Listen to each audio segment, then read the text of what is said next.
Is Obama a black dictator or misunderstood monarch? Depends on who you ask. From the Chitlin circuit, i.e., those of us without insider perks or bundler's bucks to buy access, it looks like the president has decided to follow the path of Richard Nixon, but with a spin. The spin is that given his black skin, despite being biracial, he can engage in increasingly autocratic, even totalitarian behavior, confident that his skin color will grant him immunity.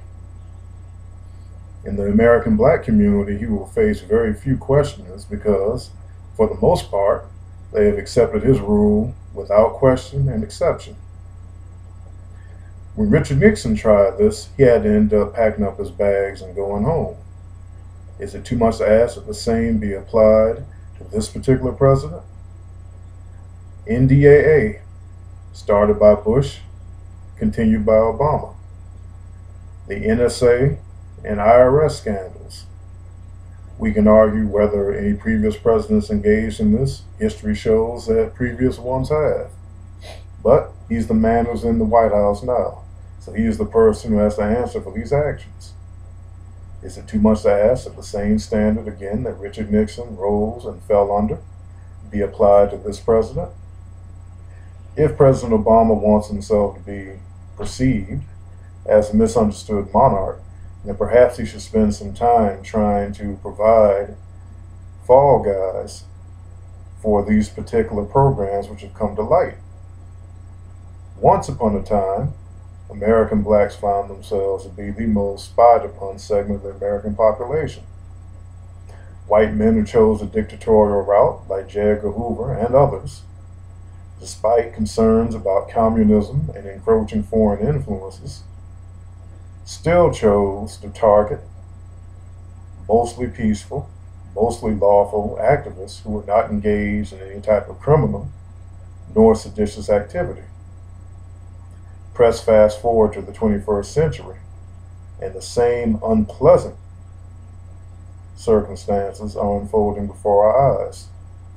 Now, instead of the modern day equivalents of the SCLC or the NAACP or the Urban League or the Congress for Racial Equality or the Freedom Riders or the original Black Panthers, we find at the other end of the spectrum, conservative organizations, the Tea Party, libertarians, Ron Paul supporters, Rand Paul supporters, in addition to every American who uses any type of electronic communications medium whatsoever, finds him or herself being surveilled. Is this the legacy of a, quote, black president who continues the tradition of, reasoned inquiry against evil, against official misconduct that the activists of the 20th century particularly did in declawing Jim Crow, in opening doors long closed to American blacks? Is this the logical continuation, as he has draped himself in Dr. King's heritage in the civil rights movement of that era? Is this what we expect?